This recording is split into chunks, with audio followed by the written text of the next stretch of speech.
Drugs కేసులో heroine Rakul Preet Singh సోదరుణ్ణి నిందితుడిగా చేర్చారు పోలీసులు. డ్రగ్ పెడ్లర్లు ఇచ్చిన సమాచారంతోనే అమన్ ప్రీత్ సింగ్ ను అదుపులోకి తీసుకున్నట్లు చెప్పారు రాజేంద్రనగర్ డీసీపీ శ్రీనివాస్.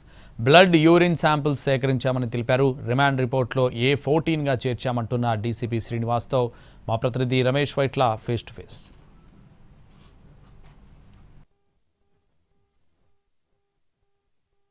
సైబరాబాద్ డ్రగ్స్ కేసును పోలీసులు విచారణ చేస్తున్నారు. అయితే ఇందులో డ్రగ్స్ కన్జ్యూమ్ చేసిన వాళ్ళని అరెస్ట్ చేశారు, అంతేగాని డ్రగ్స్ అమ్మిన వాళ్ళని అరెస్ట్ చేశారు. అయితే దీనికి సంబంధించి పూర్తి స్థాయిలో ఇంకా విచారణ కొనసాగుతుంది. అయితే ఇప్పటివరకు దాదాపు 2,600 గ్రాముల పైచిలకు కొకైన్ ని హైదరాబాద్ తీసుకొచ్చిన లేడీ సంబంధించి చూసినట్లయితే 20 సార్లు హైదరాబాద్కు వచ్చింది. అయితే ఎంతమందికి సప్లై చేశారు, ఎంతమందికి ఇచ్చారు అన్న విషయం కూడా తెలుసుకునే ప్రయత్నం కొనసాగుతుంది. ఈ డ్రగ్స్ కేసులో కన్జ్యూమ్ చేసిన వాళ్ళు ఒక నటులు కూడా ఉన్నారు. అయితే రకుల్ ప్రీత్ సింగ్ సోదరుడు దీంట్లో అరెస్ట్ చేయనట్టు చెప్తున్నారు. ప్రస్తుతానికి ఈ కేసు సంబంధించి విచారణ చేస్తున్న రాజేంద్రనగర్ డీసీ మనతో ఉన్నారు. సార్ చెప్పండి, ఈ కేసు సంబంధించి అసలు పూర్వపరాలు ఏంది? ఈ కేసులో ఒక లేడీ 2 కిలోల పైచిలకు డ్రగ్స్ ని కొకైన్ హైదరాబాద్ తీసుకొని చెప్తున్నారు. ఆ డ్రగ్ మొత్తం ఎక్కడికి వెళ్ళింది అనుకోవచ్చు? అంటే 2,600 అని కాదు, 20 టైమ్స్ నేను వచ్చాను అని చెప్పి ఆమె చెప్పింది. ఇప్పుడు నిన్న అరెస్ట్ చేశాం కాబట్టి ఈ రోజు కోర్టులో ప్రొడ్యూస్ చేయడం జరిగింది. ఆమెను పోలీస్ కస్టడీ తీసుకున్నప్పుడు ఇంట్రాగేషన్ చేస్తే డీటెయిల్డ్గా ఆ డ్రగ్ ఎవరన్నా తీసుకొచ్చిందా నిజంగానే, లేకపోతే ఒక్కొక్కసారి వాళ్ళు హైప్ చేస్తానని చెప్తుంటారు. ఇవన్నీ వెరిఫై చేసి వాళ్ళు పోలీస్ కస్టడీలో ఉన్నప్పుడు వాళ్ళ డీటెయిల్స్ మొత్తం తీసుకున్నాక బయటకు వస్తుంది. అది దీంట్లో ఒక నటుడు ఉన్నారు, కొరియోగ్రాఫర్ ఉన్నారని చెప్తున్నారు. నిజంగా సినిమా నటులు ఎంతమంది ఉన్నారు, బిజినెస్ మెన్ ఎంతమంది ఉన్నారు, సంగతి దానికి సంబంధించి విచారణ ఏం జరుగుతుంది?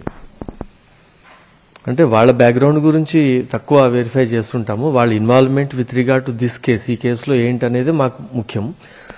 అమన్ ప్రీత్ సింగ్ అనే అతను అప్కమింగ్ యాక్టర్ లాగా 2 ఫిల్మ్స్ లో ఉన్నాడన్నారు. అతను ప్రొఫెషన్ యాక్టర్ అని చెప్పి రాయించినారు. అంతవరకే తెలుసు ఇతని గురించి. దీంట్లో అమ్మనే డ్రగ్ కన్జ్యూమ్ చేస్తున్నాడా, లేకుంటే అమ్మన్ తీసుకువెళ్లి వేరే వాళ్ళకి ఏమైనా ఇస్తున్నాడు దాఖలు కనబడ్డాయా? లేదు, అలా ఇప్పటి వరకు మనకేం లేదు. ఓన్లీ అతని కన్జ్యూమర్ కిందనే వీళ్ళ ఇచ్చిన ఇన్ఫర్మేషన్ ప్రకారము మనం అతన్ని పిక్ చేసుకోవటము, అతనిది యూరిన్ దాంట్లో టెస్ట్లో పాజిటివ్ ఉంటాము. నిన్న మనం హాస్పిటల్ పంపించినాం. అతను కన్జ్యూమర్ గానే మనకు తెలుసు. ఇట్లా కొరియోగ్రాఫర్ ఉన్నాడు, అతను కొరియోగ్రాఫర్ అయినా లేకుంటే అతను కూడా ఈ విధంగానే అమన్ లెక్కనే కన్జ్యూమరా, లేకుంటే అతను కూడా పెడ్లర్ గా ఉన్నాడా? ఇప్పుడు మనం చూపించిన 5 కన్జ్యూమర్సే. మనకున్న డేటా లేకపోతే ఇప్పటి వరకు ఉన్న ఇన్ఫర్మేషన్ ప్రకారం వాళ్ళు ఎవరికి కూడా ఇంకొకళ్ళకి వెండర్ గా ఎప్పుడు ఎస్టాబ్లిష్ కాలే.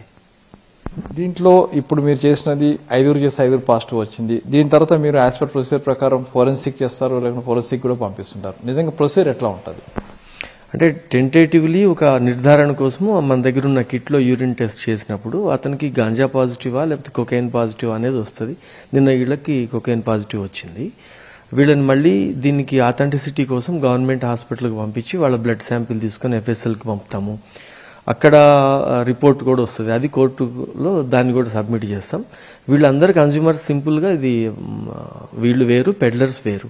కన్జ్యూమర్స్ అందరూ కూడా 27 NDPS యాక్ట్ కిందనే ట్రీట్ చేయబడతారు. దీనికి సంబంధించి పూర్తి స్థాయిలో విచారణ కోసం ఉంటుంది. ఈ 20 టైమ్స్ వచ్చిన డ్రగ్స్ ని ఎవరెవరికి ఎక్కడెక్కడికి వెళ్ళింది అన్న లింక్స్ కూడా పూర్తిగా వెలికి తీసే ప్రయత్నం కొనసాగుతుందని అధికారులు చెప్తున్నారు.